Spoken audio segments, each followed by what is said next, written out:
Shalom, selamat siang anak-anak. Selamat bertemu kembali dengan teacher. Hari ini kita akan belajar pendidikan agama Kristen. Yuk, semua persiapkan diri, persiapkan alat tulisnya. Kita akan mulai belajar ya. Yuk, hari ini kita akan belajar tentang manusia jatuh ke dalam dosa. Nah, dosa itu adalah perbuatan yang melanggar perintah Allah.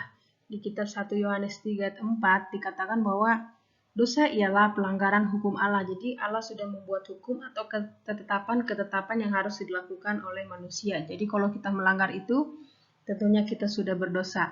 Manusia pertama yang jatuh ke dalam dosa adalah Adam dan Hawa karena melanggar perintah Allah untuk tidak memakan buah pengetahuan yang ada di tengah Taman Eden di kitab Kejadian 2 ayat 17.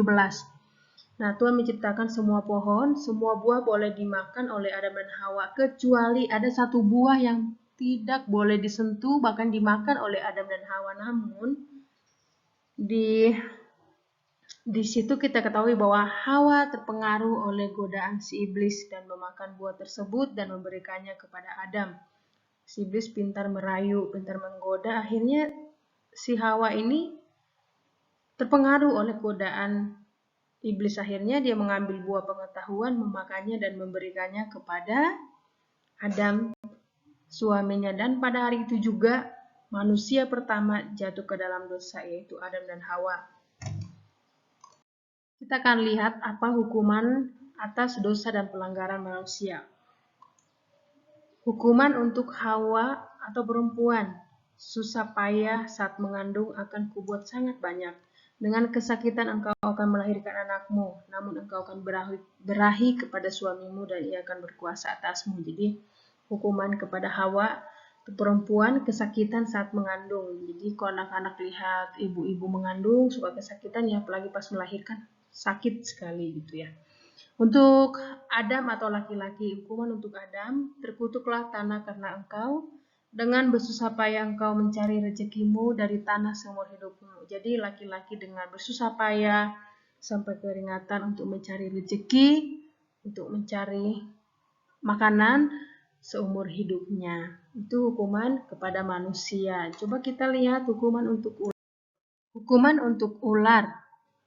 Terkutuklah engkau di antara segala ternak dan di antara segala binatang di hutan. Dengan perut mula engkau akan menjalar dan debu tanah akan kau makan seumur hidupmu. Jadi itulah kutukan Allah kepada ular, bahwa ular akan berjalan dengan perut.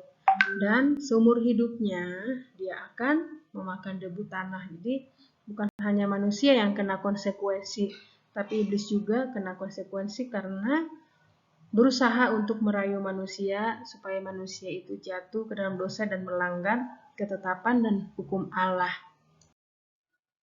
Anak-anak, kalau anak-anak melanggar peraturan yang dibuat orang tua, ada konsekuensinya kan. Misalnya anak-anak berbohong, pasti ada konsekuensi yang diberikan orang tua. Sama dengan kita juga, akibat dosa hubungan rusak dengan Allah. Jadi awalnya Adam dan Hawa itu dekat dengan Allah, bersahabat dengan Allah, bahkan mereka bisa berkomunikasi, mengobrol seperti kita juga mengobrol dengan sesama. Tapi karena dosa itu, akhirnya hubungan manusia dengan Allah terputus ya. Kemudian timbulnya ketakutan. Kalau kita melakukan suatu perbuatan yang nggak benar, pasti kita ketakutan ya. Aduh, gimana ini nanti ketahuan nggak gitu ya. Pasti ada ketakutan yang timbul. Kemudian manusia mengalami penderitaan. Jadi akibat dosa itu manusia menderita. Awalnya Adam dan Hawa itu hidupnya enak. Mereka mau makan apa saja boleh. Mereka mau berteman dengan binatang apa aja boleh.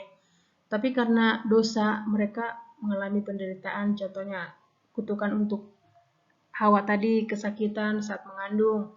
Untuk Adam, bersusah payah untuk mencari rezeki. Kemudian dapat hukuman sesuai dengan perbuatannya ya. Jadi kalau kita berbuat dosa pasti ada hukuman yang kita dapat ya. Kemudian tidak mendapat berkat dari Tuhan ya kan. Kalau kita berdosa pasti berkat-berkat itu semakin menjauh dari kita. Kemudian kematian kekal atau maut dan akibatnya ke neraka. Jadi tidak ada kehidupan lagi. Kalau kita berdosa kita pasti akan ke neraka ya.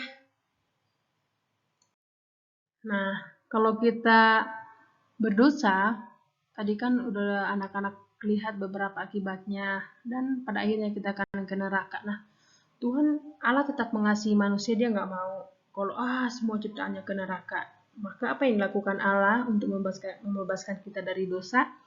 Makanya sering sekali kalau Natal atau saat Paskah atau saat dimana aja gereja sering dibacakan Yohanes 3:16 ya, bahkan anak-anak juga sudah hafal bahwa Allah sendiri memberikan anaknya Yesus Kristus untuk menebus dosa kita dengan cara mati di kayu salib. Jadi Allah mengutus Yesus untuk memperdamaikan kita dengan Allah. Jadi kematian Yesus di kayu salib itu menebus dosa kita sehingga kita berdamai dengan Allah. Supaya semua kita yang percaya kepada Dia beroleh hidup yang kekal. Jadi kalau kita percaya kepada Yesus, tentunya kita tidak akan ke neraka, tapi kita memperoleh hidup kekal dan kita akan bersama-sama di kerajaan Allah di surga. Sikap kita sebagai anak Allah yang sudah bebas dari dosa adalah yang pertama mengasihi Allah, itu merupakan hukum terutama. Kemudian mengasihi sesama manusia, hukum kedua yang harus kita lakukan ya. Kemudian menghormati orang tua sebagai anak, ya wajib menghormati orang tua. Kemudian tekun berdoa dan memuji Tuhan, gak cukup cuma mengakui Yesus sebagai Tuhan dan Juru Selamat, tapi kita juga harus tekun berdoa dan memuji Tuhan setiap waktu. Kemudian bersukacita melakukan tugas dan tanggung jawab sebagai anak, apapun yang diberikan orang tua tugas dan tanggung jawabnya, lakukan dengan sukacita, bukan dengan bersungut-sungut. Ya, jadi itu wujud rasa terima kasih kita dan wujud ucapan syukur kita kepada Allah karena sudah membebaskan kita dari dosa.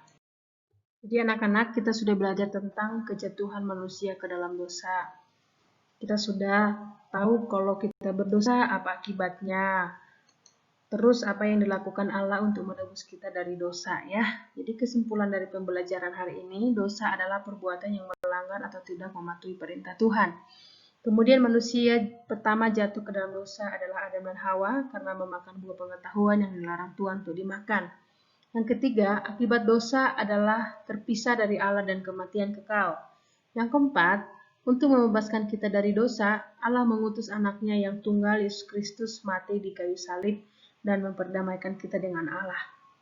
Yang kelima, sikap kita sebagai anak Allah yang sudah ditebus adalah bersyukur, melakukan kehendak Allah, mengasihi Allah dan sesama manusia. Merupakan hukum pertama dan kedua, ya itu yang harus kita lakukan sebagai anak-anak Allah. Nah, dari pembelajaran manusia jatuh ke dalam dosa, anak-anak silakan mengerjakan tugas. Yang pertama baca kitab Keluaran 4 ayat 1 sampai 16, itu tentang kisah ada dua orang bersaudara ya. Yang kedua, setelah kamu selesai membaca, siapakah yang membunuh saudaranya? Yang ketiga, mengapa dia membunuh saudaranya? Keempat, jangan membunuh merupakan hukum Taurat Yang kelima, apakah kutukan Tuhan terhadap Kain setelah membunuh? Kemudian setelah selesai dijawab, semuanya difoto dan dikirim ke teacher ya. Teacher tunggu, tugasnya dikerjakan dan dikumpulkan tepat waktu. Selamat mengerjakan anak-anak. Tuhan memberkati.